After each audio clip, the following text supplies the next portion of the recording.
العلم هو النور الهادي والمفتاح لكل الخير من يرد الله به خيرا. السلام علیکم ورحمۃ اللہ وبرکاتہ. طلبہ عزیز، آج تلخیص البلاغہ کا پہلا محاضرہ ہے. ساری باتیں، ساری تفصیل معین البلاغہ میں آ چکی ہیں، اس لیے اس کتاب میں ترجمہ کیا جائے گا اور اختصار کے ساتھ جہاں ضرورت ہوگی وہاں تشریح کی جائے گی. اگر آپ کو زیادہ تشریح کی ضرورت پڑے تو آپ معین البلاغہ کی جو ویڈیو ہے، جو دروس لوڈ ہوئے ہیں، آپ وہاں جا کر کے سن سکتے ہیں. اس لیے کہ یہاں پر بھی وہی ساری باتیں بیان کرنا، وہی تشریح یہاں پر بھی کرنا تحصیل حاصل کی قبیل سے ہے. چونکہ وہ چیزیں ریکارڈ ہو چکی ہیں، اس لیے جب چاہیں آپ سن سکتے ہیں، تو اس کو دوبارہ دہرانے کا، لوٹانے کا کوئی خاص فائدہ نہیں ہے. ہاں، جہاں ضرورت ہوگی وہاں بتا دیا جائے گا اور جہاں ضرورت نہیں ہوگی وہاں اشارہ کر دیا جائے گا. بقیہ اس کتاب کے اندر جہاں کہیں تمرینات وغیرہ آئیں تو آپ تمرین خود سے حل کریں. حل کرنے کے بعد آپ میرے واٹس ایپ پہ بھیج دیں، میں ان کو دیکھ لوں گا. اور جہاں آپ کو سمجھ میں نہ آئے آپ پوچھ سکتے ہیں. تو شروع کرتے ہیں مقدمہ. بسم اللہ الرحمن الرحیم. فی الفصاحۃ واقسامها. مقدمہ فصاحت اور اس کے اقسام کے بیان میں. فصاحت کے معنی آپ کو معلوم ہو چکے ہیں. فصاحت کے معنی ظاہر ہونا. لغت کے اعتبار سے فصاحت کی اصطلاحی تعریف کیا ہے؟ الفصاحة هي عبارة عن الألفاظ البينة الظاهرة المانوسة الاستعمال، وهي منقسمة إلى 3 أقسام: فصاحة الكلمة، وفصاحة الكلام، وفصاحة المتكلم. یا آپ فصاحة الکلمہ، فصاحة الکلام، وفصاحة المتکلم، یعنی فصاحت کو آپ مضموم اور مقصور دونوں طریقے سے پڑھ سکتے ہیں. تو فصاحت کس کو کہتے ہیں؟ ہی عبارت عن الالفاظ البینۃ الظاہرہ. فصاحت نام ہے واضح اور ظاہر الفاظ کا جو مانوس الاستعمال ہوں.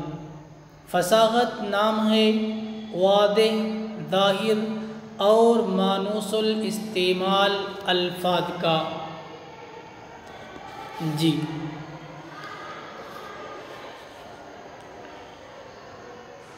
واضح یعنی جو الفاظ سمجھ میں آ جانے والے ہوں، جس کو سمجھنے کے لیے لغات کا سہارا نہ لینا پڑے.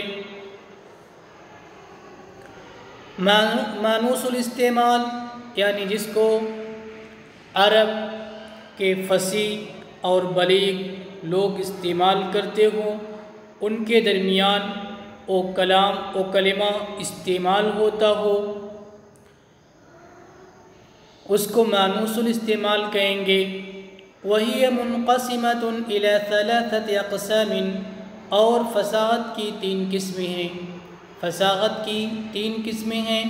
نمبر 1 فصاحت کلمہ، نمبر 2 فصاحت کلام، نمبر 3 فصاحت متکلم.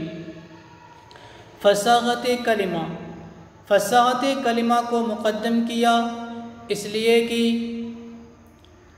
آگے فصاحت کلام اور فصاحت متکلم کا سمجھنا اسی پر موقوف ہے. جب آپ فصاحت کلمہ سمجھ لیں گے تو پھر آپ کو فصاحت کلام اور فصاحت متکلم کا سمجھنا بھی آسان ہوگا. چونکہ کلمہ کے بعد ہی کلام ہوگا اور کلمہ ہوگا تبھی متکلم بھی ہوگا، اس لیے فصاحت کلمہ کو پہلے ذکر کیا۔ دیکھیے فصاحت الکلمہ ہی ان تکون الکلمۃ خالیۃ من ثلاثۃ عیوب تنافر الحروف ومخالفة القياس والغرابة والكراهة في السمع ويسمى بفصاحة المفرد أيضا۔ فصاحت کلمہ یہ ہے کہ کلمہ 3 عیبوں سے خالی ہو۔ 3 عیب کون کون؟ تنافر حروف سے، مخالفت قیاس سے، اور غرابت و کراہت فی السمع سے۔ وَيُسَمَّى بِفَصَاحَةِ الْمُفْرَدِ أَيْضًا، اس کا نام فصاحت مفرد بھی رکھا جاتا ہے۔ امید ہے تعریف آپ کو سمجھ میں آ گئی ہوگی۔ کلمہ فصیح کب ہوگا؟ جبکہ اس میں 3 عیب نہ پائے جائیں۔ 3 عیبوں میں سے کوئی بھی ایک عیب اگر پایا گیا تو کلمہ فصیح نہیں ہوگا۔ وہ 3 عیب کیا کیا ہیں؟ نمبر 1، تنافر حروف سے خالی ہونا، تنافر حروف نہ ہو۔ آگے آپ کو تنافر حروف بتائیں گے۔ نمبر 2، مخالفت قیاس نہ ہو، مخالفت قیاس بھی آگے آپ کو بتائیں گے۔ نمبر 3، غرابت و کراہت فی السمع نہ ہو، اس کو بھی آپ کو آگے بتائیں گے۔ اب دیکھیے تنافر حروف۔ فصاحت کلمہ میں پہلی شرط یہ تھی کہ کلمہ تنافر حروف سے خالی ہو۔ تنافر حروف کس کو کہیں گے؟ ہوا عیب فی الکلمۃ یوجب الثقل علی اللسان وصعوبۃ النطق مثل ذش ونقاخ۔ جی، تنافر حروف او کلمہ میں عیب ہے، ایسا عیب ہوتا ہے جو زبان پر شکل کو ثابت کرتا ہے، جو زبان پر شکل کو پیدا کرتا ہے اور نطق میں صعوبت کو پیدا کرتا ہے، دقت اور مشکل یعنی پیش آتی ہے اس کے ادا کرنے میں، تو اس کو تنافر حروف کہتے ہیں۔ جیسے زشن، زشن کے معنی کھردرا، کھردرا آپ جانتے ہیں خشن کے معنی میں۔ نقاخ، نقاخ کہتے ہیں ٹھنڈے پانی کو، الماء البارد۔ یہاں پہ صاحب کتاب نے 2 مثال ذکر کیا ہے تنافر حروف کی۔ 2 مثال لانے کا مقصد یہ ہے کہ تنافر حروف یعنی جو شکل ہوتا ہے تنافر حروف کے اندر، تو یہ شکل 2 قسم کا ہوتا ہے، کبھی شدید قسم کا ہوتا ہے اور کبھی تھوڑا خفیف قسم کا ہوتا ہے۔ دیکھیے صاحب کتاب نے ممکن ہے حاشیے میں لگا رکھا ہو۔ جی، تنافر علی قسمین، 2 قسموں پر ہے۔ شدید فی الشکل جیسے زشن یعنی جس کو ادا کرنا، زبان پر لانا زیادہ مشکل ہوتا ہے، اس کی مثال زشن، اور ایک خفیف درجے کا ہوتا ہے جیسے نقاخ۔ آگے دیکھیے مخالفت القیاس۔ کلمہ فصیح جب ہوگا جب تنافر حروف سے خالی ہو۔ جی، دوسرا کیا ہے؟ مخالفت قیاس سے خالی ہو۔ مخالفت قیاس کیا ہے؟ ہی ان تکون الکلمۃ علی خلاف القانون الصرفی نحو الحمد للہ العلی الاجلل۔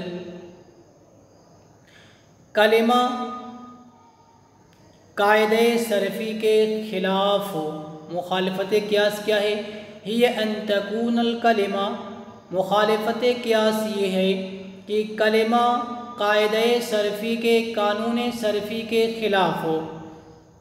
جیسے الحمدللہ العلی الاجلل، اجلل میں صرفی قاعدے کے مطابق ادغام ہونا چاہیے، چونکہ دو حرف ایک جنس کے ایک جگہ جمع ہو گئے تو ان کا ادغام ہونا چاہیے قاعدہ صرفی کے مطابق، لیکن یہاں پہ قاعدہ صرفی کے خلاف ہے، ادغام نہیں کیا گیا ہے، اس لیے کہیں گے کہ یہاں پہ مخالفت قیاس لازم آ رہا ہے۔ جب مخالفت قیاس ہے تو الاجلل یہ فصیح نہیں ہوگا۔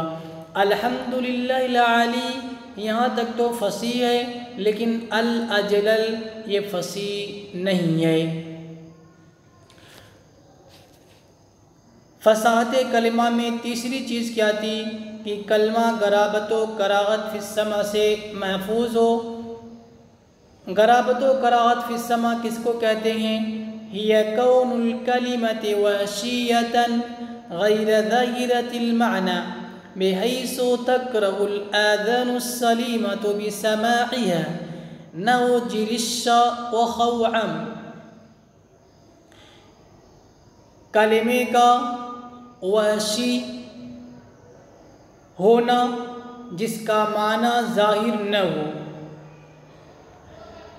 کلمے کا وحشی اور غیر ظاہر المعنی ہونا، اس طریقے پر کہ آذان سلیمہ کان اس کے سننے کو ناپسند کرے، بحیث تکرہ الاذان السلیمۃ بسماعها، جس کو سننے سے کان نفرت کرے، جیسے جرشہ و خوعم۔ جرشہ کہتے ہیں نفس کو، خوعم کہتے ہیں احمق بے وقوف کو۔ آپ کو غرابت و کراہت کے تعلق سے معین البلاغہ کے اندر بتایا گیا تھا کہ غرابت کی دو قسمیں ہیں۔ نمبر ایک، جو معنی مقصود کو سمجھنے میں سامع کو پریشانی میں مبتلا کر دے، ہے نہیں؟ کیوں پریشانی میں مبتلا کر دے؟ دو معنوں کے درمیان یا زیادہ کے درمیان متردد ہونے کی وجہ سے، ساتھ ساتھ اس میں کوئی قرینہ بھی نہیں ہے، جیسے الفاظ مشترکہ جی۔ اور اگر دو معنوں کے درمیان متردد تو ہے یا زیادہ معانی کے درمیان متردد تو ہے، لیکن قرینہ ہے کہ یہاں پر یہ معنی مراد ہے، تو کلمہ غرابت میں داخل نہیں ہوگا جی۔ یہ تو پہلی قسم ہو گئی۔ دوسری قسم، جس کے مقصود تک پہنچنے کے لیے لغات کی ضرورت پڑے، جس کی وجہ سے اس کا استعمال معیوب سمجھا جاتا ہو، لیکن یہ غرابت کبھی کبھی تلاش و جستجو کے بعد دور ہو جاتی ہے اور اس کا معنی کیا ہے؟ واضح ہو جاتا ہے۔ کبھی کبھی ایسا ہوتا ہے کہ اس کا معنی واضح نہیں ہو پاتا ہے۔ تو جرشہ، خوعم اور تکأ مثلا، اس کو سننے سے کان کیا ہے؟ متنفر ہوتے ہیں، کان ناپسند کرتے ہیں، تو کہیں گے غرابت و کراہت فی السماع۔ فائدہ، یعرف التنافر بالذوق السلیم ومخالفة القیاس بالصرف والغرابة بکثرة الاطلاع على کلام العربی۔ تنافر کی پہچان ذوق سلیم سے اور مخالفت قیاس کی پہچان صرف سے اور غرابت و کراہت فی السماع کی پہچان کلام عرب پر کثرت اطلاع کے ذریعے ہوتی ہے۔ جی، آپ تنافر کو ذوق سلیم سے پہچان سکتے ہیں کہ اس کلمہ میں تنافر پایا جا رہا ہے یا نہیں پایا جا رہا ہے۔ آپ کو معین البلاغہ کے اندر بتایا گیا تھا ذوق سلیم کیا ہے۔ ذوق سلیم ایک ملکہ ہے جس سے انسان کلام کے اندر تنافر کو پہچاننے پر قادر ہو جاتا ہے۔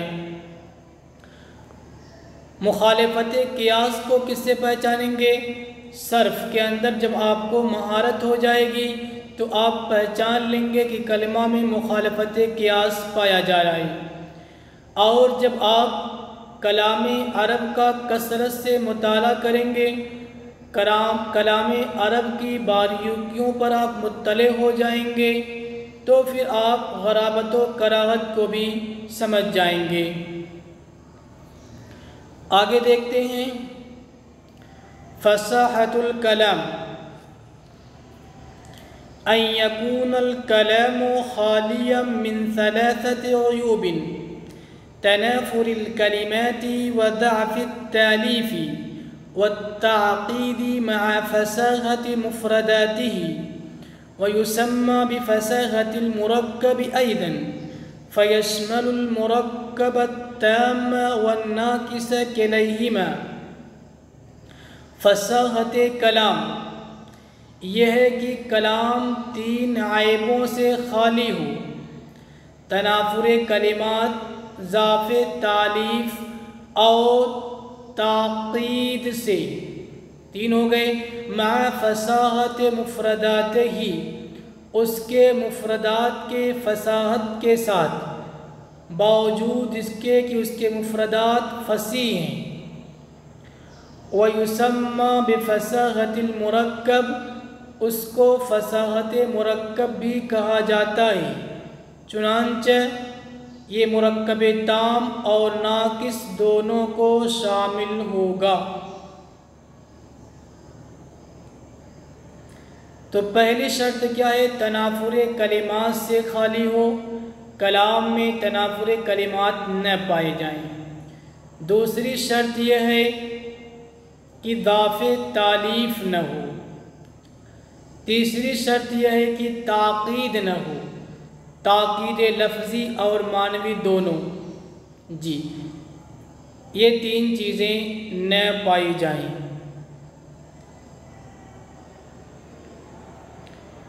یعنی کلام کا فصیح کلمات کے باوجود ایسی چیز سے محفوظ ہونا جو اس کے مفہوم میں ابہام پیدا کر دے اور لفظ و معنی کے درمیان حائل ہو جائے۔